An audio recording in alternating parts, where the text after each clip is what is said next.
Hi, Alan here. I thought I'd just give you a quick rundown on what happens if you are concerned there's going to be potential flooding and you want to get your barriers installed. So of course you've got your posts here. Now firstly make sure that your Allen keys are wound back so that these on the inside here, these aluminium pressure straps are not pushing out, that they are far in. So now you've got your well in this case we've got 3 barriers, so that's going to be 600 high. This is the barrier that you want to make sure is at the bottom, obviously with a thicker foam to allow for variance in the floor. Now we'll place that in first, so slow and steady rather than trying to jam it in and ram it in. You've got about 10mm space on each side to slot them into, so there is room, and then they just go in quite easily like that. And of course the other two in this case are thinner rubber strips.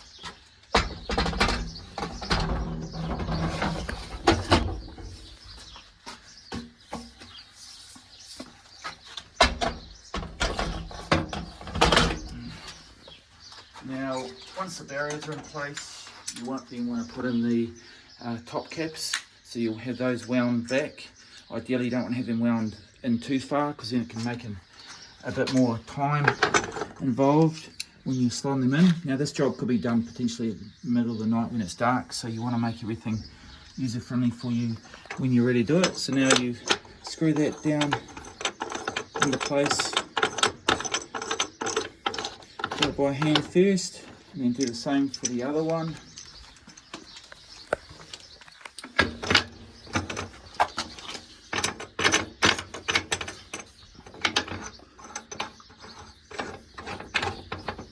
Okay, so once they're hand tight, you also want to push these in, make these hand tight as well.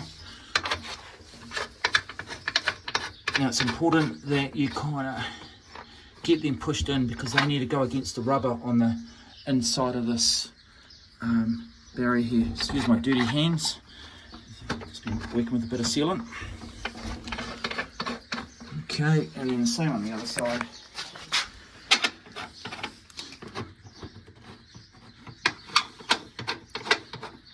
Okay, now everything's hand tight, and now we pull on the Allen key. So this one is the anti-theft Allen key to allow for that. You can tighten on top. Now basically I like to again go fairly firm, but then I also want to work on these as well, tightening these up as I go,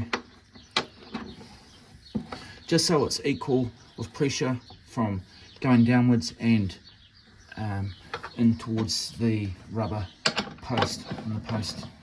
Okay, so that's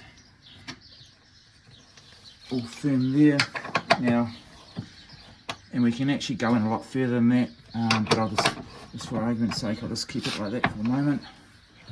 Okay, now as we're doing this, tightening it down, of course the compression on the bottom pad is going into the flooring, changing, covering all sorts of variation in the floor. And saying that, we've also allowed for some of the movement with our floor concrete leveling that we applied earlier on. Cool. Okay, so we can just do that, so we can go right down till it's nice and tight.